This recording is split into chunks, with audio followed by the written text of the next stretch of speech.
أعوذ بالله من الشيطان الرجيم بسم الله الرحمن الرحيم وأنكحوا الأيام منكم والصالحين من عبادكم وإمائكم صدق اللہ العظیم۔ ہم لوگ یہاں پر درس قرآن کی نیت سے اور قرآن و حدیث کا جو علم ہے، جو جانکاری ہے، اس کو سننے کے لیے اور آپس میں مذاکرے کے لیے ہم لوگ یہاں پر بیٹھے ہیں۔ سب سے پہلے ہماری نیت یہ ہونی چاہیے کہ ہم جو بات ہم سنتے ہیں قرآن و حدیث کے ذریعے سے، ہم ان باتوں کو اپنی زندگی میں لائیں، ورنہ باتیں ہمارے سامنے بہت کچھ ہے، بہت کچھ جانتے بھی ہیں، خود پڑھتے بھی ہیں، مطالعہ کرتے ہیں، سنتے ہیں اوروں سے، لیکن یہ باتیں عمل میں نہیں آتی۔ جب تک عمل نہیں ہوگا، عمل کی نیت سے نہیں سنیں گے تو باتیں سننے سے، کہنے سے کوئی فائدہ نہیں۔ اس لیے سب سے پہلے عمل کی نیت کریں کہ انشاءاللہ قرآن اور حدیث کے ذریعے سے ہم جو باتیں سن رہے ہیں اس حوالے سے ہم ان کو اپنی زندگی کے اندر اتاریں۔ میں نے آپ کے سامنے جو آیت پڑھی ہے، سامنے جو آیت پڑھی ہے وَأَنكِحُوا الْأَيَامَ مِنكُمْ وَالصَّالِحِينَ مِنْ عِبَادِكُمْ، اس آیت کا تعلق نکاح سے۔ نکاح یہ ایک سماجی ضرورت ہے، بلکہ ہر ایک انسان کی ضرورت، اور نکاح شریعت کی نگاہ میں ایک عبادت ہے، جس کو ہم نے آج دنیاوی لین دین کا ایک ذریعہ سمجھ لیا ہے، اب معاشرتی ایک چیز سمجھ لی ہے اس کو، اور اس کا تعلق عبادت سے ہم نے بالکل الگ کر دیا ہے، جبکہ نکاح ایک اہم عبادت میں سے ایک عبادت ہے۔ تو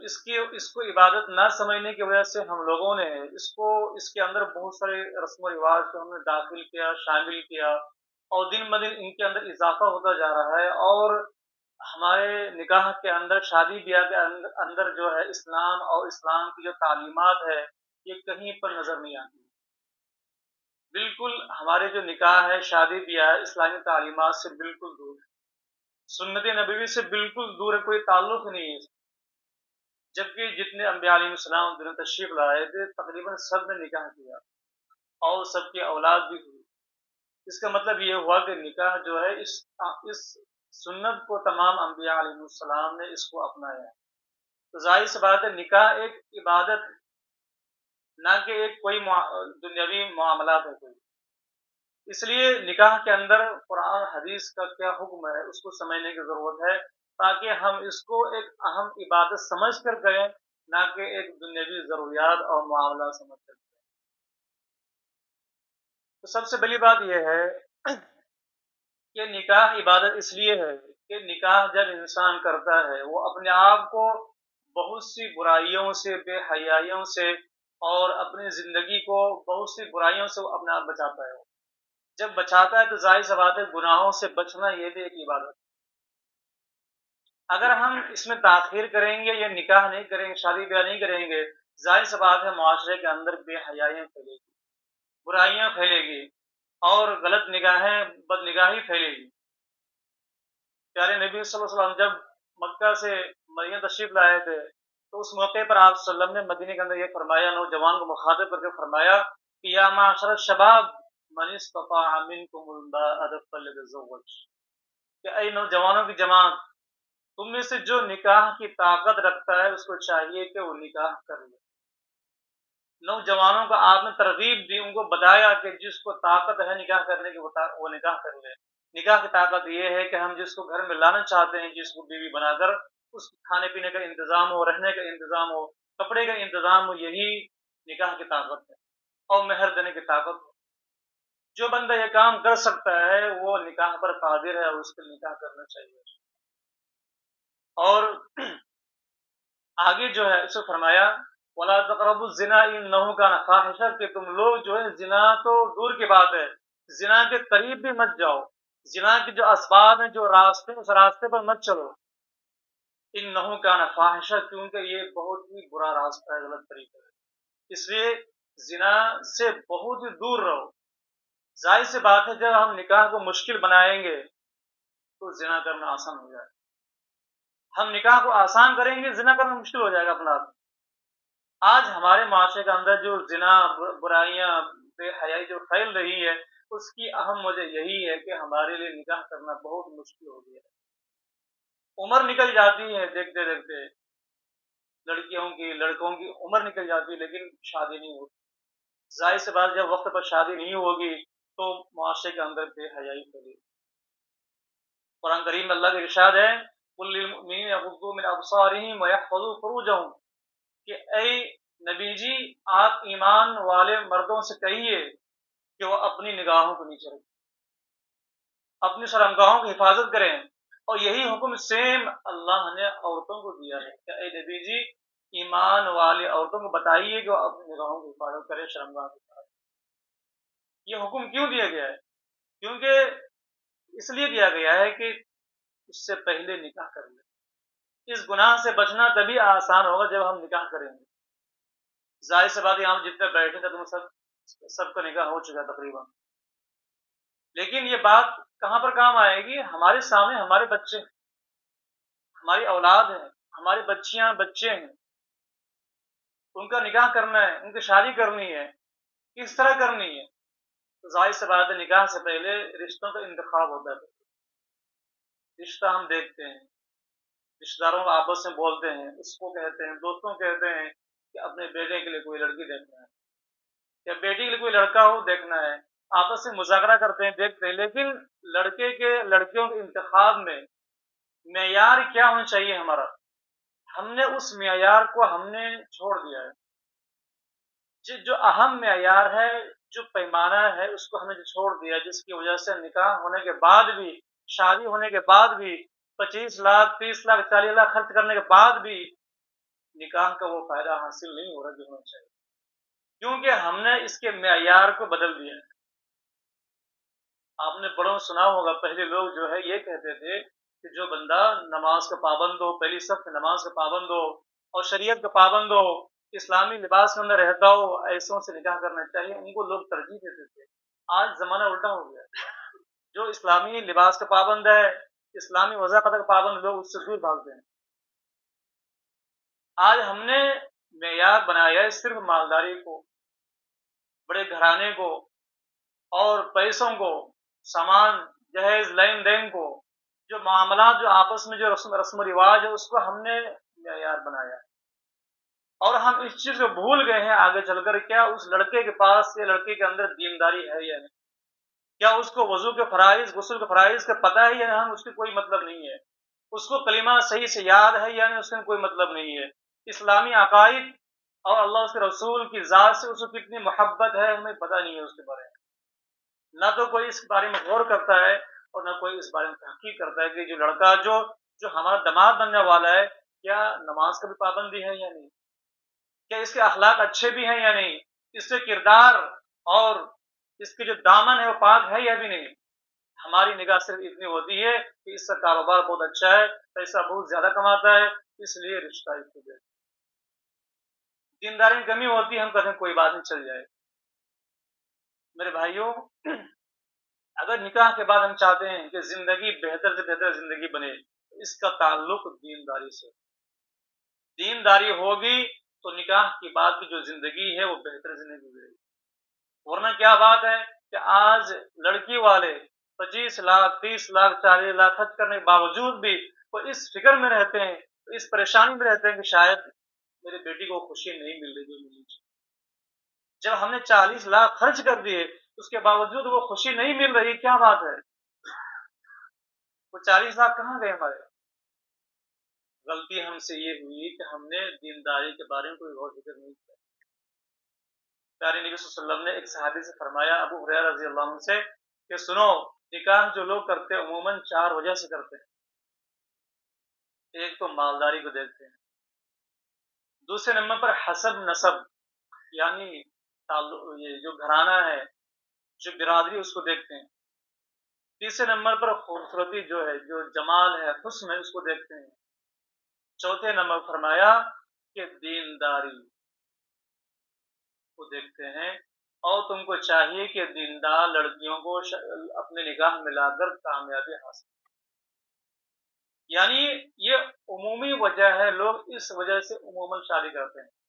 اس وجہ سے رشتہ طے کرتے ہیں، مالداری کو دیکھ کر، حسب نسب یعنی خاندان کو دیکھ کر، اور تیسرے نمبر پر خوبصورتی کو دیکھ کر، چوتھے نمبر پر دینداری۔ تو آپ نے فرمایا یہ چوتھے نمبر پر جو دینداری ہے اس کو اول نمبر پر ترجیح دو، اس کو معیار بناؤ، اس کے ساتھ میں دینداری ہو جائے، ساتھ میں مالداری بھی آ جائے، ساتھ میں حسب نسب بھی آ جائے، اور ساتھ میں خوبصورتی بھی آ جائے تو اچھی بات ہے، لیکن صرف پیسے کو معیار نہ بناؤ، صرف جو خوبصورتی اس کو معیار نہ بناؤ، صرف حسب نسب کو معیار مت بناؤ، ساتھ میں دینداری ضروری ہے۔ اب ظاہر سی بات ہے یہ جو حسب نسب ہے صرف یہ کافی نہیں،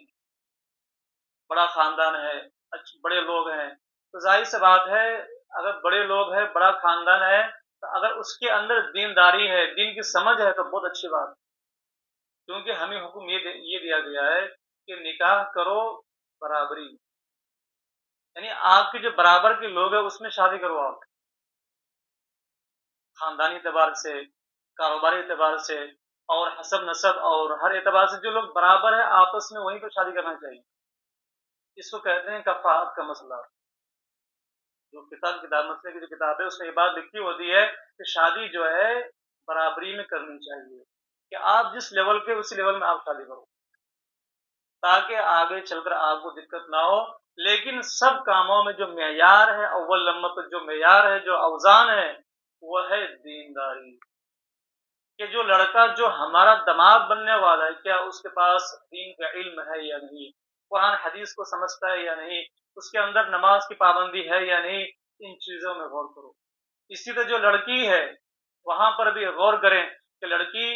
ہم سوچتے ہیں کہ ہنرمند ہو، پڑھی لکھی ہو، خوبصورت ہو، یہ ہو وہ ہو، لیکن ساتھ میں یہ بھی دیکھو اس لڑکے کے اندر جو ہے دینداری ہے یا نہیں، اس کے اخلاق اچھے ہیں یا نہیں، اس کے اندر چھوٹے بڑوں کی عزت ادب احترام ہے یا نہیں۔ اگر یہ چیزیں ہیں اس لڑکی کے اندر، ساتھ میں خوبصورتی بھی ہے، حسب نسب بھی ہے، مالداری ہے، تو سونے پر سہاگا ہے، لیکن دینداری تو اول نمبر تو ہونا ہی ہے، اس لیے دینداری کو ترجیح دو۔ ایک مشہور عالم گزرے ہیں علی الطنطاوی، عرب کے ایک مشہور عالم گزرے ہیں، وہ کہتے ہیں کہ لوگوں کا ذہن اس سلسلے میں اتنا بدل گیا ہے، وہ اپنے بارے میں بتا رہے ہیں کہ میں بظاہر ایک جو اسلامی لباس ہے اس میں رہتا تھا، میرا جو لباس ہے کرتا پاجامہ داڑھی ٹوپی یہ ہے، تو اس کی وجہ سے مجھے رشتہ نہیں آ رہا، لوگ معلوم کرتے تھے کیونکہ ایک پڑھا لکھا تھا سب کچھ تھا میں، لیکن رشتہ اس وجہ سے واپس کر لیا جاتا کہ ایک میں اسلامی لباس میں رہتا تھا، نماز کا پابند تھا، اسلامی وضاحت کا پابند تھا، دین سے جڑا ہوا تھا، لوگ اس کی وجہ سے مجھے رشتہ نہیں دیتے تھے۔ ایک مدت ایسا ہوا کہ اتفاق سے رشتہ طے ہو گیا، بات چیت ہو گئی، سارا کچھ ہو گیا، اب نکاح باقی تھا، نکاح پڑھانا باقی تھا، تو نکاح سے پہلے جو ہے لڑکی نے خواہش ظاہر کی کہ میں جو دلہا جو لڑکا جو ہے میں اس کو دیکھنا چاہتی ہوں، ایک مدت مجھے دکھا دیجیے، تو اس کے حکم کی وجہ سے، لڑکی کے حکم کی وجہ سے اس کو دکھا گیا کہ یہ لڑکا ہے۔ جب اس کو دکھایا گیا وہ کہتی کہ میں تیار نہیں، مجھے نہیں چاہیے، یہ تو اسلام کا پابند ہے، یہ تو کرتا پاجامہ ہے، اس کے بعد داڑھی ٹوپی ہے، یہ تو نماز کا پابند لگ رہا ہے، مجھے ایسے رشتہ نہیں چاہیے۔ یعنی سب کچھ طے ہونے کے بعد اب نکاح ہونا ہے، نکاح کے موقع پر لڑکی کہہ رہی ہے کہ مجھے اس سے شادی نہیں کرنی ہے، تو معاملہ وہیں پر ختم ہو جاتا ہے۔ وہ کہتے ہیں وقت گزرنے کے ساتھ ساتھ جو ہے میں جج بن گیا، کورٹ کے اندر قاضی جو بولتے ہیں قاضی، میں جج بن گیا ہوں۔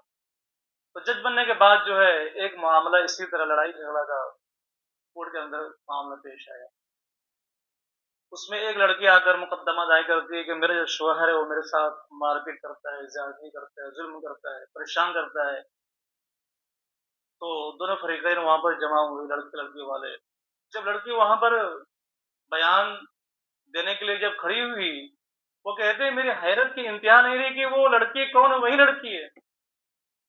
جس سے میری شادی ہونی تھی، جس نے مجھے ٹھکرا دیا تھا، وہ لڑکی آج میرے سامنے ہے، میں جج بن کے بیٹھا ہوں، وہ لڑکی اور میرے سامنے فیصلے کے لیے آئی ہے کہ میرا جو شوہر ہے میرے پر ظلم کرتا ہے۔ یعنی اس نے دینداری کی وجہ سے اس کو ٹھکرایا، اس ٹھکرانے کا نتیجہ یہی ہوا کہ وہ دھکے کھا کر وہاں سے 3 سال کے بعد دوست واپس آ رہی ہے، کے اندر اپنا فیصلہ لے رہی ہے۔ تو اس سے یہ بات معلوم ہوتی ہے کہ میرے بھائیوں، دینداری ہر حال میں ضرور ہے، چاہے ہمارا تعلق کسی پیشے سے ہو، کسی کام سے ہو، لیکن دینداری لڑکا یا لڑکی دونوں طرف سے دینداری کا ہونا ضروری ہے۔ اگر ہم اس کو معیار نہیں بنائیں گے تو ہونے والے جو نقصان ہیں ہم آگے دیکھ سکتے ہیں۔ آج جو ہے عموماً جو شادی بھی ہے، عموماً جو یہ جو بن رہا ہے، ایک دنیاوی ایک معاملات کی شکل اختیار کر لیا ہے، جس کے اندر لین دین ہو، بڑے پیمانے پر جہیز کا سامان کا لین دین، کپڑوں کا لباس کا لین دین، ہدیہ تحائف کا لین دین جس کے اندر پایا جاتا ہے، بڑے پیمانے پر کیا جاتا ہے، اور یہ تمام کام جو ہے اسلامی تعلیم کے بالکل خلاف ہے، بالکل خلاف ہے۔ اور جب ظاہر سی بات ہے، جب کوئی کام اسلامی تعلیمات سے ہٹ کر کریں گے تو اس کام کے اندر اللہ کی رحمت نہیں آتی، اس کام کے اندر اللہ کا غضب نازل ہوتا ہے۔ ہم میں سے ہر بندہ غور کر سکتا ہے کہ ہمارے گھروں میں، ہمارے رشتہ داروں میں جب کوئی شادی ہوتی ہے تو دیکھو وہاں پر کیا ہوتا ہے، تمام انتظامات کیے جاتے ہیں، تمام رشتہ داروں کو بلایا جاتا ہے، اور جو رشتہ دار ناراض ہیں ان کو منایا جاتا ہے، ان کو کہا جاتا ہے کوئی بات نہیں، جو پیچھے جو کچھ ہوگا آپ اس کو چھوڑ دیجئے، آپ شادی بیاہ میں شامل ہو جائیں، چاہے بہن ہو، بھائی ہو، دوسرے رشتہ دار کوئی بھی ہو، جو ناراض رشتے والے ان کو منا کر ان کو خوش کیا جاتا ہے، ان کو وہاں پر لایا جاتا ہے۔ حتیٰ کہ اگر گھر کے اندر کوئی کام کرنے والی کوئی نوکرانی ہے، اس کو بھی خوش کرنے کی کوشش کی جاتی ہے، اس کو بھی کپڑے اور ہدیے دی جاتے ہیں تاکہ یہ بھی خوش۔ لیکن کیا آپ کو معلوم ہے کہ کس چیز کو ہم باہر نکال دیتے اس ٹائم پر؟ تمام مخلوق کو، تمام رشتہ داروں کو، حتیٰ کہ نوکروں کو بھی خوش کرنے کی مکمل کوشش کی جا رہی ہے، لیکن اللہ اس کے رسول کے احکام کو گھر سے نکال کر باہر نکال دیا جاتا ہے، اس کی کوئی پرواہ نہیں ہوتی۔ اب شادی ایک مہینے کے بعد ہے، لیکن ابھی سے اس کی تیاری ہے، گھروں میں آنا جا رہا ہے، ناچ گانے کا ماحول ہے، ڈی جے لگ رہے ہیں، گانے بج رہے ہیں، سب ناچ رہے ہیں، سب دیکھ رہے ہیں، نوجوان بچے وہاں پہ بیٹھی ہوئی ہیں، ہماری بیٹیاں بھی ہیں، مائیں بھی ہیں، سب دیکھ کر ہاں ہاں کر رہے ہیں، سب ہنس رہے ہیں، مزے لے رہے ہیں۔ میرے بھائیو، ہم کیا کرنے جا رہے ہیں؟ نکاح جو عبادت ہے اس کو ہم نے ابھی سے اس طور پر لے کر جا رہے ہیں کہ شاید کوئی اور کام۔ نکاح تو عبادت ہے، اس کی بنیاد ہم نے اس طرح رکھی، ناچ باجے سے، گانے سے، اور بے حیائی اور برائیوں سے۔ ظاہر سی بات ہے اس نکاح کی جب بنیاد یہی ہوگی تو نکاح کے اندر کیا خیر برکت ہے؟ اس سے جو ہونے والی جو نسل ہے، آگے آنے والی جو نسل ہے، اس پر کیا اثر پڑے گا اس کا؟ ہم نے کبھی غور نہیں کیا۔ اسی وجہ سے جب ہم خرافات، رسم و رواج اور اسلامی تعلیمات کو جب ان چیزوں میں شامل کریں گے تو ظاہر سی بات ہے نکاح کے بعد کی جو زندگی ہے وہ خوشگوار زندگی نہیں ہوگی، محبت والی زندگی نہیں ہوگی، کوئی اچھی زندگی نہیں ہوگی، کیونکہ اچھی زندگی ہونے کے لیے دینداری زندگی، دین کے اندر دینداری ضروری ہے، ایک دوسرے کو سمجھنے والے، ایک دوسرے کے حقوق کو سمجھنے والے، ایک دوسرے کی کمی بیشی کو برداشت کرنے والے پیدا ہونے چاہیے۔ آج کیا بات ہے، نہ تو لڑکا کسی کمی کو برداشت کرنے کو تیار ہے اور نہ تو لڑکی کی کمی بیشی کو برداشت کرنے کو تیار ہے۔ زبان چلتی ہے، قیچوں کی طرح زبان چلتی ہے، کسی کمی پر زبان رکتی نہیں ہے، فوراً بول دیتے ہیں، فوراً معاملات بگڑ جاتے ہیں، فوراً رشتہ دار اکٹھے ہو جاتے ہیں، حاضر ہو جاتے ہیں۔ کیوں؟ کیونکہ ایک دوسرے کو برداشت کرنے کی طاقت نہیں ہمارے اندر۔ اس کی وجہ کیا ہے؟ کیونکہ اس کی بنیاد ہی غلط ہے۔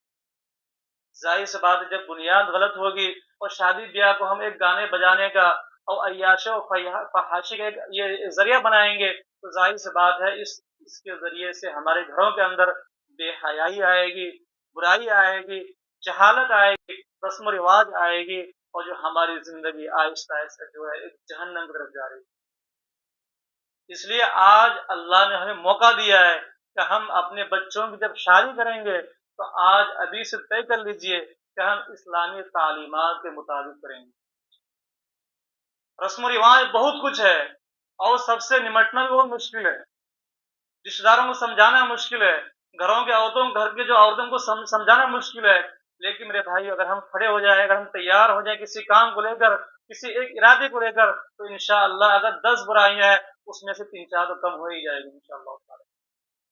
ہم ذمہ دار ہیں گھر کے،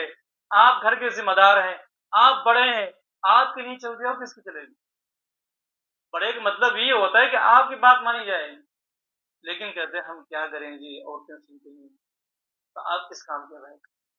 عورتیں سنتی نہیں ہیں تو آپ بڑے کیا ہیں؟ تو آپ تو سب سے چھوٹے ہیں پھر۔ میرے بھائیوں، یہاں پر اللہ اس کے رسول کو حکم توڑا جا رہا ہے، اللہ اس کے رسول کو حکم کو توڑا جا رہا ہے، اس کو گھر سے باہر نکالا جا رہا ہے، آپ وہاں پر خاموش۔ یہ تو بہت ہی بے غیرتی والی بات، بے غیرتی ہے، شرم والی بات ہے۔ اس لیے ایسے موقع پر نرم ہونا ہمارے لیے اچھی بات نہیں۔ یہاں پر ہم نرمی دکھا رہے ہیں، باقی معاملات میں سخت اپنے آپ کو سخت بتاتے ہیں میرے بھائی۔ ایسے معاملات پر جہاں پر اس طرح بے حیائی، برائی آئے، جہاں پر بے پردگی آئے، بے پردگی بات آ جائے، وہاں پر کسی معاملے میں نرم نہیں ہونا چاہیے۔ پیارے نبی صلی اللہ علیہ وسلم کے سامنے ایک واقعہ آیا، پیش آیا، اور کسی نے کہا کہ فلاں عورت نے چوری کی ہے، اور بتایا گیا کہ وہ جو عورت ہے کسی بڑے گھرانے سے اس کا تعلق ہے، اس عورت کا۔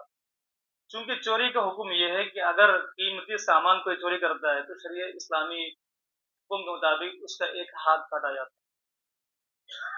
اور یہ سزا ایسی ہے کہ اگر اسلامی حکومت کے اندر کسی کو ایک مرتبہ سزا مل جائے نا، تمام ریاست صحیح ہو جاتی ہے، تمام حکومت صحیح، کسی کو ہمت نہیں ہوتی کہ کوئی چوری کرے۔ یہ سزا اتنی خطرناک ہے، یہ سزا اس لیے ہے تاکہ کوئی ہمت ہی نہ کرے چوری کی۔ چوری تو دور کی بات ہے، ورنہ کیا بات ہے، ایک بندہ محنت سے کماتا ہے، پیسے اکٹھا کرتا ہے،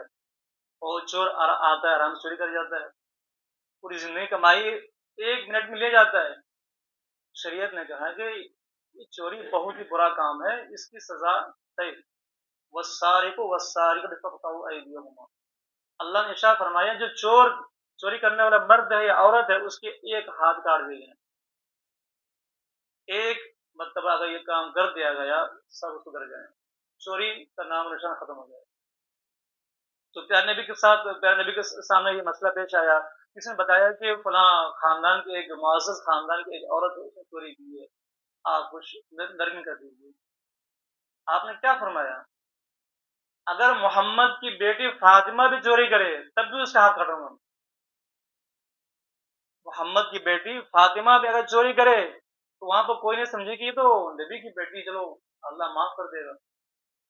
تو پیارے نبی فرما رہے ہیں کہ یعنی دینی احکامات کے اندر نرمی سے کام نہیں چلے گا، اس میں کوئی سمجھوتا نہیں ہے اس کے اندر۔ اس لیے میرے بھائیوں دیکھو، دن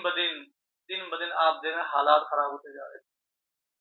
اور ہم کہتے ہیں کہ ایسا ہو رہا ہے ویسا ہو رہا ہے۔ میرے بھائیوں ہمارے اعمال کا اثر پڑتا ہے، ہم جیسے کام کریں گے اس کا اثر دنیا پر پڑتا ہے، کیونکہ ہم ایمان والے ہیں، ہم نے کلمہ پڑھ لیا ہے تو ہمارے عمل کا اثر ہوگا۔ جو ایمان والے نہیں ہیں وہ مکلف ہی نہیں ہے، جو مرضی کریں وہ، لیکن جو اثر پڑے گا اچھا یا برا ہمارے عمل کا اور ہمارے عقیدے کا اثر پڑتا ہے۔ اگر ہم دنیا کے اندر اچھے اعمال کریں گے تو ہمارے اچھے عمل کی وجہ سے اللہ کے فیصلے اسی حساب سے نازل ہوں گے۔ اگر ہمارے اعمال برے ہو جائیں گے، ہم رسم و رواج میں، ناچ بازوں میں، لین دین میں، کھانے پینے میں، عیاشیوں میں لگ جائیں گے میرے بھائیوں، تو اللہ کی طرف سے جو فیصلے اسی حساب سے، اور اس میں کوئی حل نہیں ہے۔ حدیث میں آتا ہے کہ جب کسی معاشرے کے اندر بہت زیادہ برائی پھیل جاتی ہے، بے حیائی پھیل جاتی ہے، تو ہم یعنی اللہ تعالیٰ ایسی بیماری کو بھیج دیتے ہیں جس کا نام و نشان تمہارے آباء و اجداد نے نہیں سنا ہوتا، یعنی نئی بیماری جس کا نام کسی کو پتہ نہیں ہوتا پہلے سے۔ وہ بیماری کیوں آتی ہے؟ اس گناہ کی وجہ سے، اس برے اعمال کی وجہ سے، اللہ اس کے رسول کی تعلیمات کو توڑنے کی وجہ سے، چھوڑنے کی وجہ سے یہ چیزیں آ رہی ہیں۔ ہم سمجھ رہے ہیں کہ اس وجہ سے یہ بیماری ہوئی ہے، اس وجہ سے وہ بیماری ہوئی ہے۔ میرے بھائی تو ایک ظاہری علامت ہے، ظاہری اسباب ہے، ایک ہے بیماری کو پیدا کرنے والا، شفا دینے والا اللہ کی ذات ہے۔ اللہ کی ذات ہے۔ اس لیے ہم یہ ارادے کریں کہ جب ہم اپنے بچے یا بچوں کی شادی کریں گے تو ان چیزوں کا لحاظ کریں گے۔ جن کے پاس لڑکے ہیں، جن کے لڑکے ہیں آگے، ان کے ہاتھ مکمل اختیار ہے، وہ چاہے تو اپنے بیٹے کی شادی سادگی کے ساتھ کر سکتے ہیں، اور وہ یہ بھی کر سکتے ہیں کہ اس شادی میں کوئی سامان نہ لے۔ ایسے ہو سکتا ہے، کوئی مشکل نہیں۔ ماشاءاللہ بہت سے لوگ ایسے ہیں الحمدللہ جو اپنے بچے کی شادی میں، بیٹے کی شادی میں کوئی سامان لڑکیوں والوں سے نہیں لیتے، کیونکہ ان کے پاس ہے پہلے سے۔ ہمارے پاس بھی سب کچھ ہے، پہلے جو لے رہے ہیں ان کے پاس بھی، جو نہیں لے ان کے پاس بھی ہے پہلے سے۔ ضرورت کیا ہے اس کی؟ لڑکیوں والوں کو اتنا بوجھ ڈالنا، کھانے پینے کا، سامان کا، جہیز کا، لین دین کا، یہ جو بوجھ ڈالنا ہے یہ سراسر غیر اسلامی۔ کیا بات ہے، ایک باپ اپنی بیٹی کو پالتا ہے، پرورش کرتا ہے، پڑھاتا ہے، اور ہمیشہ کے لیے اپنے لخت جگر کو ہمیشہ کے لیے الگ کرتا ہے، اپنے آپ سے جدا کر رہا ہے، اور اپنے گھر سے وہ بھیج رہا ہے آپ کے گھر پر، اور آپ کہہ رہے ہیں کہ یہ بھی چاہیے وہ بھی چاہیے۔ کہ یہ قربانی اس کی چھوٹی سی قربانی ہے کیا؟ ان ماں باپ کو پوچھو جن کی بیٹیاں رخصت ہوئی گھر سے، پوچھو ان کو کیا ہوتا ہے، دل پر کیا گزرتا ہے۔ وہ تو بازار کہتے ہیں الحمدللہ بہت اچھے ہیں، سب کچھ ہے، لیکن ان کے دل پر کیا گزرتا ہوگا جس گھر میں لڑکی رہتی ہے، 22 سال 25 سال گزارتی ہے، ہمیشہ کے لیے وہ گھر کو چھوڑ کر جا رہی ہے، ظاہر سی بات ہے اس کی یہی قربانی اتنی بڑی ہے۔ جب لڑکی وہاں پر جاتی ہے، وہاں پر اس کے ساتھ کبھی اچھا سلوک ہو جائے تو غنیمت ہے، ورنہ ویسے ہی ساس کی سننی پڑتی ہے، جو نند ہے اس کی سننی پڑتی ہے، اگر شوہر اچھا مل جائے تو اگر نہیں تو اس کی بھی سننی پڑتی ہے۔ یعنی وہ لڑکی جو بیٹی ہے جو ہماری، وہ چکی میں پیسی جا رہی ہے۔ اب جب ساس کے اندر دینداری نہیں ہوگی، جو نند ہے اس کے پاس دین کا علم نہیں ہوگا، جو لڑکا ہے اس کے پاس دین کا علم نہیں ہوگا، تو ظاہر سی بات ہے آپ کی جو بیٹی ہے اس کا حال اچھا نہیں ہو سکتا۔ تو دینداری جس گھرانے کے اندر آئے گی وہ گھرانہ انشاءاللہ خوشحال بنے گا، وہ گھر جنت کا نمونہ بنے گا۔ تو دینداری ہر گھر کے اندر ضروری ہے۔ اس لیے رسم و رواج کے چکر میں نہ پڑو، لین دین جہیز کے چکر میں مت پڑو، یہ سوچو کہ اللہ اس کے رسول کس کام سے خوش ہو سکتے ہیں، اللہ اس کے رسول کیسے خوش ہوں گے، اس کام سے ہم وہ کام کر کے دکھائیں تاکہ ہم دنیا کے اندر بھی سرخر ہو جائیں۔ قرآن کریم میں اللہ کا ارشاد ہے، من عامل صالحا من ذکر او انثى وهو مؤمن فلنحيينه حیاة طیبہ، کہ جو کوئی اچھا عمل کرے چاہے مرد ہو یا عورت، شرط یہ کہ وہ ایمان والا ہو۔ اگر ایمان والا بندہ اچھا عمل کرے چاہے مرد ہو یا عورت میں سے، اللہ فرما رہے ہیں فلنحيينه حیاة طیبہ، ہم ضرور بھی ضرور اس کو خوشگوار زندگی عطا کریں گے دنیا کے اندر، خوشگوار زندگی، سکون والی زندگی، بہترین زندگی، پیار محبت والی زندگی، خوشی والی زندگی ہم اس کو عطا کریں دنیا کے اندر۔ کب؟ جبکہ اچھا عمل کرنے والا۔ ظاہر سی بات ہے ہر انسان امن چاہتا ہے، ہر آدمی خوشحالی چاہتا ہے، ہر انسان پیار محبت چاہتا ہے اپنے گھروں کے اندر، ہر آدمی اپنے گھر کے اندر، رشتہ داروں کے اندر، دوستوں کے اندر ایک اچھے تعلقات چاہتا ہے، بہتر تعلقات چاہتا ہے۔ ان تمام چیزوں کا دار و مدار دینداری ہے۔ اللہ اس کے رسول کو حکم